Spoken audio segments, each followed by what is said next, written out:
This is Julianne Condia, host of Rewritten here on Public House Media. Thank you so much for listening to the following broadcast on Public House Media. Once you are done with this episode, I hope you'll come check out my show, Rewritten, where we will talk about you having limitless potential and can rewrite your story at any time. No matter your background, your past, or current situation, you can have the type of life you crave. A new show comes out every single Monday. Don't forget to subscribe on iTunes so you never miss an episode of Rewritten. Thanks again for checking out the following broadcast on Public House Media.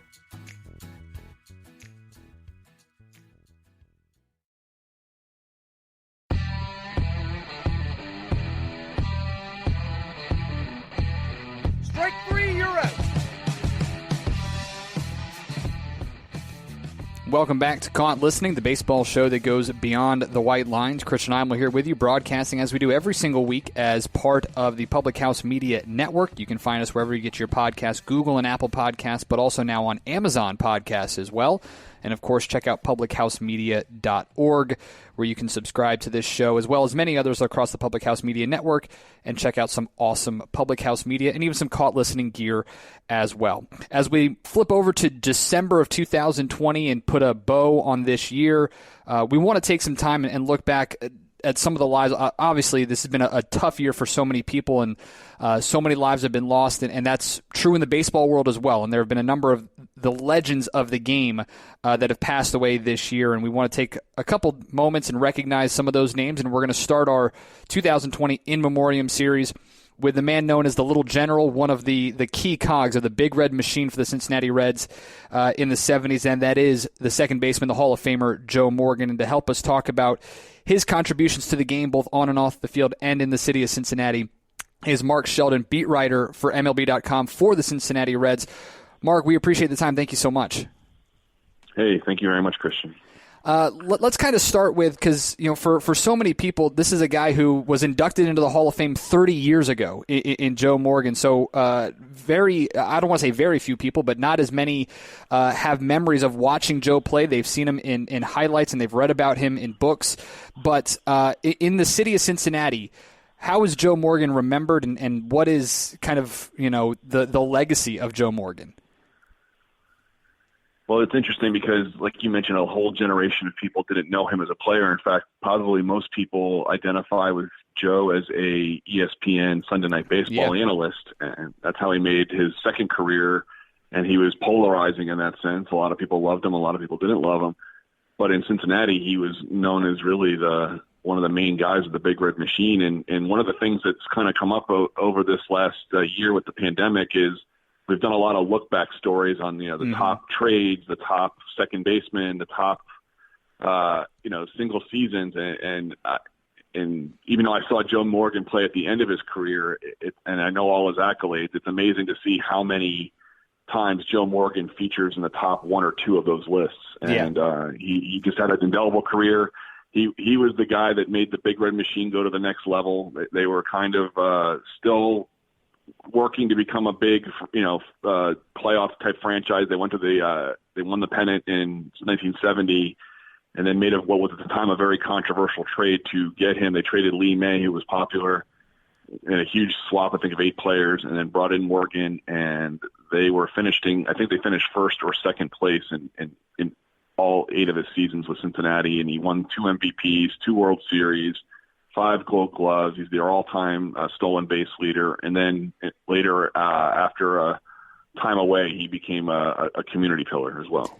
It's amazing to look at a guy like Joe, and especially you look at dynasties like that or teams and like the Big Red Machine. Like it's funny. We talk about the Yankees and Murderers Row, and you always go Ruth and Gehrig is how you go. And with Joe and part of that Big Red Machine, I mean, Johnny Bench, Tony Perez, Pete Rose, there are so many guys on that squad where you plug Joe into the lineup, and it's hard to think that someone could have so much more of an impact on the team, but Joe really did, and really did kind of, like you said, kick that Big Red Machine up to the next level. He did. Some of the quotes I was looking at about why they acquired him, and it was really for the speed and that he had some pop, as they said. And I think he hit 150 some home runs for Cincinnati, and he had over 200 for his career. The big issue is the Reds felt like they had the pop, they had the power, they had the pitching, but what they didn't have was speed. And I think when the trade was initially made in 1971 during the winter meetings, they were looking for a guy with speed at the top of the lineup and some pop, is I think how Bob Housen put it in the article I was looking at. And certainly he did more than that. He stole 400 bases. He hit 150 home runs for Cincinnati. He was the guy that kind of set the lineup for the guys behind him, whether it was Perez, Bench, Rose, Griffey, Foster later on. And it was just a really formidable lineup from top to bottom. And he just seemed to put everything together and maybe add some leadership as well, it sounds like. So he was a guy that seemed to fit in really well with that group. They loved him. You can always tell at the reunions and all the times when they were celebrating the past teams that Joe was extremely popular, not just with the teammates, but also with the fans. Obviously driving in Griffey Sr. for the winning run in Game 7 of that 75 World Series, back-to-back National League MVPs in 75 and 76, a legend, obviously, in Cincinnati Reds, and many people, Bill James himself even, having him as the greatest second baseman of all time. Obviously, I'm sure many Reds fans are going to feel that way, that he is the greatest second baseman to ever play the game. When we look back, and again, you mentioned a lot of this in the pandemic, a lot of look-backs, but the baseball world in general, where do you think that they will remember Joe Morgan in terms of that rankings of second baseman all time? Well, it's hard to argue that I know Robbie Alomar comes to mind for people. Some people may go even with Jeff Kent, but I just feel like no one's had the kind of, not only just the single seasons that Morgan had, but the kind of longevity he had as a great second baseman. He had this time with Cincinnati that was just unparalleled. One of the things I looked at was the best single season. And in 1975, he batted .327. He had a .466 on base percentage, a .974 OPS. He walked 132 times, and he stole 67 bases. And his WAR was like 11. It was 11 wins. So. Mm-hmm. No second baseman has ever done that in a season, right. And he's had several seasons that were approached that. So I really have a hard time, even, you're kind of picking nits in some ways, but I really do have a hard time thinking there is a better second baseman overall lifetime career that matches Joe Morgan. We're talking with Mark Sheldon, beat writer for MLB.com, who covers the Cincinnati Reds, about the life and legacy of Joe Morgan. It's funny to me, we get into different sports, and now it's come into baseball over the last couple of years, is how important it is for guys to be, a certain height, a certain size, whatever it was. I can remember the conversations that were had about Cal Ripken changing shortstop because of how tall he was. So it's proof that this is all cyclical, but for Joe at 5'7" to play second base, which is, now if you look at it, Joe Panik, Dustin Pedroia, they're not much taller than Joe was at his heyday. But looking back and reading through some of those and doing some research, as I know you have with the Reds of the past and the game, how impressive was it to see the numbers he put up based upon that 5'7" frame? Well, it's certainly crazy to think about a guy who is 5'7" having that kind of power. Yeah. And, and it's without this dispute, the steroid era wasn't happening yet. It wasn't like he was artificially juicing or anything like that. And certainly we know based on his post-baseball career how he was a hardliner against PEDs. So he was a guy that kind of played with a chip on his shoulder. He was a young, little guy, and he was on a team with some bigger dudes, and he had a lot of stock. He could do a lot of things in the field. He's kind of the pioneer before Jose Altuve, perhaps, another short guy that can hit and do some things. So I think it's a little harder to say back then what it was like, because I hear about players over the years that were smaller or they felt like they were big then, and then you meet them and they're a little smaller. But like Phil Rizzuto comes to mind too. He was a shorter shortstop for the Yankees. But it just shows that you can't put people in boxes and just leave them there. You got to assume that if you're a major league player and they have the skills, that you shouldn't be challenged by height. It's not like football where Doug Flutie can't see over the line of scrimmage. Right. It's a little different. Well, that was where my mind went, was Russell Wilson, Drew Brees, all these short quarterbacks was where my mind went there. We started off this conversation talking about how a whole generation of baseball fans don't remember Joe as a player. I remember him, and I'm on the younger side, but I remember him as one of my favorite broadcasters. Him and John Miller on ESPN, I thought was a tremendous broadcast team. When he first started doing that, and this is it's a tremendous second career for a lot of athletes. They either go into coaching on the front office side or they go into the broadcasting world. Joe, like the word you used was polarizing, but for him to make that transition and to do it, in my opinion, as well as he did as someone who could do it on a national level without that local bias, was just something that I think maybe added to his legacy and continued on the greatness, so to speak, of Joe Morgan.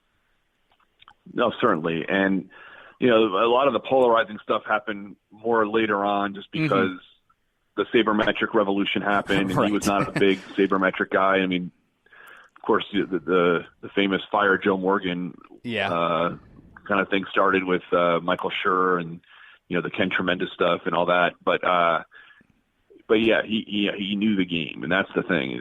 He could dispute a lot of things. You may not like his presentation. You may not like if he thinks he comes across maybe knowing too much. Some guys can do that, but he knew the game. He could talk about the game. He could understand what players were going through, and he could articulate it very well, probably better than most broadcasters. And that's something to be said. And he did it right after he was inducted into the Hall of Fame. I think he started with ESPN in '89. Which is when he got inducted into Cooperstown. So he also brought immediate gravitas to his words, because being a Hall of Famer and a freshly minted one, part of the best dynasties of maybe the more recent, baseball, it does say something. And he was also on top of that, he was doing this, and he was also very much in the forefront of racial justice and business and other things that made him be able to talk on myriad issues. Mm-hmm. Talking with Mark Sheldon, who covers the Reds for MLB.com. You had a post about a week ago during the Thanksgiving break about Joe and his contributions to Cincinnati youth baseball in the later part of his life. The post on MLB.com and on Reds.com, you can go check it out, titled Morgan, the Heart and Soul of Reds UYA, the Reds Youth Academy. Talk a little bit about that, what he did, and how he really helped grow the game for the youth of Cincinnati. Well, doing a little quick backstory, Joe, as much as he was on ESPN and Sunday Night Baseball, he had a cold shoulder for Cincinnati for a number of years during the Mark Schott tenure. Schott was notoriously known for being racist and had been suspended from the game for a while.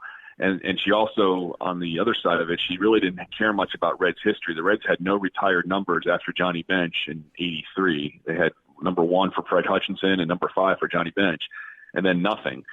So there was a lot of animosity maybe from Joe towards the Reds. And then they retired his number in 1998, and then it was still kind of radio silence for a while. And then when Bob Castellini took over the Reds in ownership in '06, he really made an effort to recruit Reds of the past to come back to the fold and be part of the organization. And through that relationship that was built, Joe, when he did leave ESPN, he came into the Reds as a front office advisor in 2010.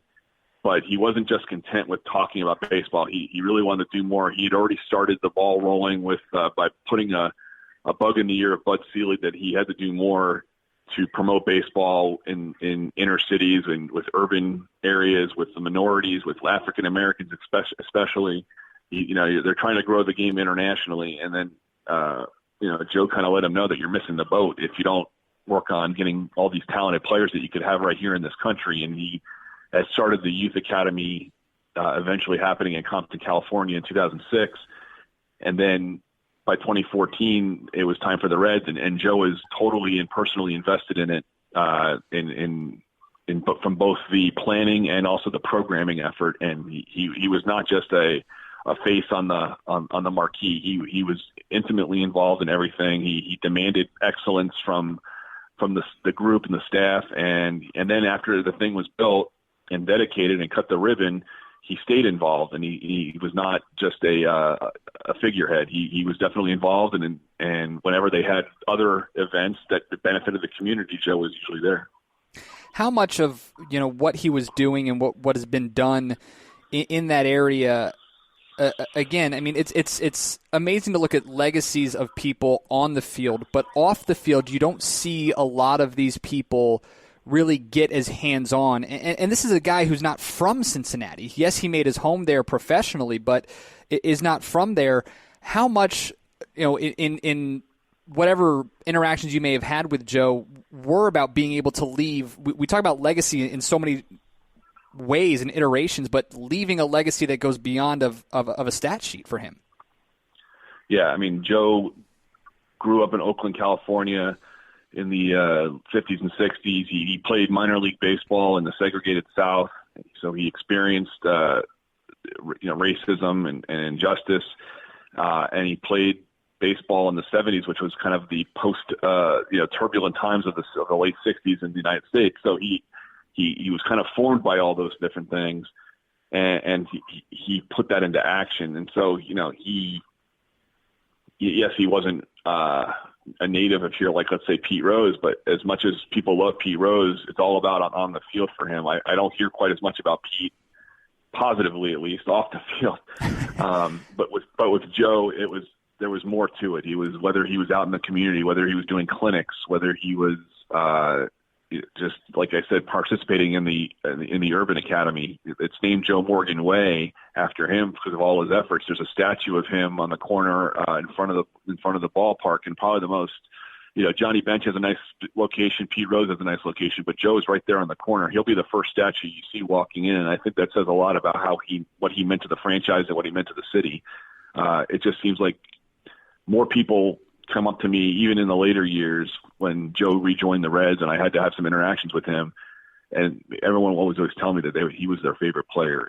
Joe was the guy. I remember seeing Joe Morgan at this place, and he was so kind to me, and he gave me a minute, or he signed this thing for my kid, and I just noticed a lot of Joe Morgan appreciation even before he died. It just seems like the last 10 years he kind of reconnected with the city, with the franchise, and he showed kind of another dimension in his final years.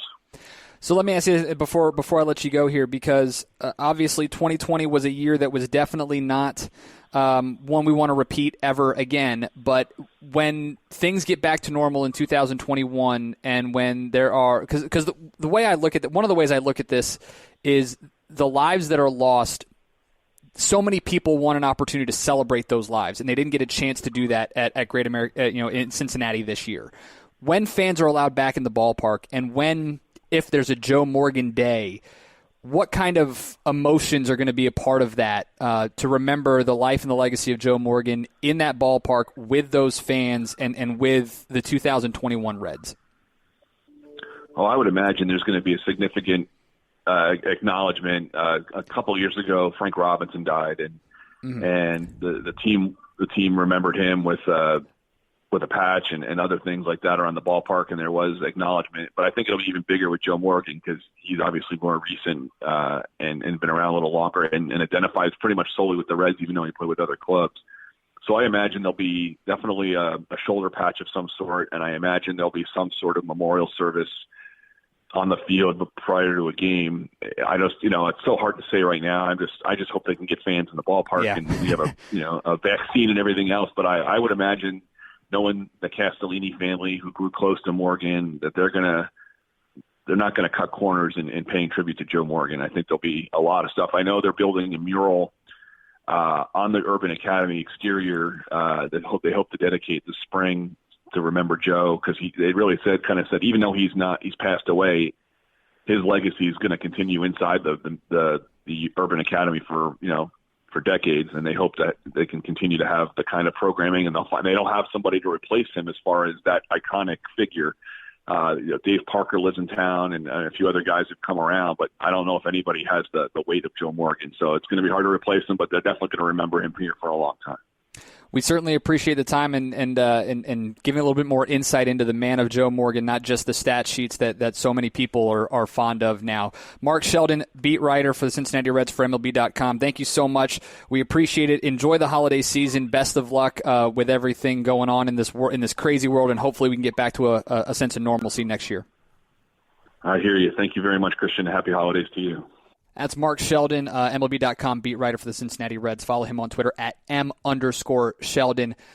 Look, again, I'm on the younger side. I grew up with Joe Morgan as a broadcaster. Getting to know what he was like on those Reds teams is incredible, and getting a chance to hear what he was like off the field in his later years to the importance of growing the game at the youth level and with the Urban Youth Academy in Cincinnati is just a tremendous testament to him and to the legacy and the life of a Hall of Famer on and off the field. The little general, Joe Morgan, part of a number of folks who unfortunately passed away this year. Was not due to COVID-19, was due to another illness, but really appreciate Mark's time in sharing some memories and sharing some thoughts on Joe Morgan. We'll continue our In Memoriam series coming up the rest of the year. If there are folks that you know of, or if there are baseball figures whose life you think we need to really showcase, let us know. Tweet about it. Search Caught Listening by Public House Media on Twitter, Instagram, and Facebook, or email the show, caughtlisteningphm@gmail.com. Subscribe, rate, review, share us with your friends and family. Until next week, I'm Christian Heimall. You have been caught listening.